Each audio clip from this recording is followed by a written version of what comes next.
Telangana engineering counselling షెడ్యూల్లో స్వల్ప మార్పులు జరిగాయి. అఫిలియేషన్ రద్దుపై ఇంజనీరింగ్ కాలేజీల యాజమాన్యాలు దాఖలు చేసిన పిటిషన్ను విచారించిన హైకోర్టు తీర్పును సోమవారానికి వాయిదా వేయడంతో కౌన్సిలింగ్ కూడా వాయిదా పడింది. ఈ నేపథ్యంలో తెలంగాణ ఉన్నత విద్యామండలి కౌన్సిలింగ్ తేదీల్లో మార్పులు చేసింది.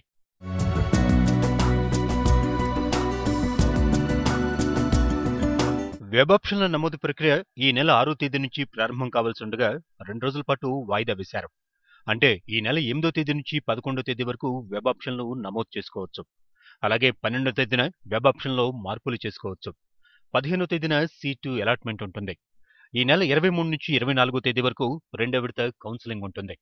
అలాగే ఆగస్టు 1వ తేదీ నుంచి ఇంజనీరింగ్ తరగతులు ప్రారంభమవుతాయని ఉన్నత విద్యామండలి చైర్మన్ పాపిరెడ్డి తెలిపారు.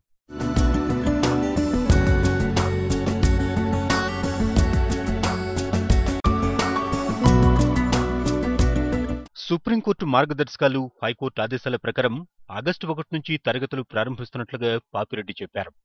అడ్వాన్స్డ్ సప్లిమెంటరీ పరీక్షల్లో పాస్ అయిన వారికి కూడా తొలిదశ కౌన్సిలింగ్లోనే అవకాశం కల్పించేందుకు యత్నిస్తున్నామని వివరించారు.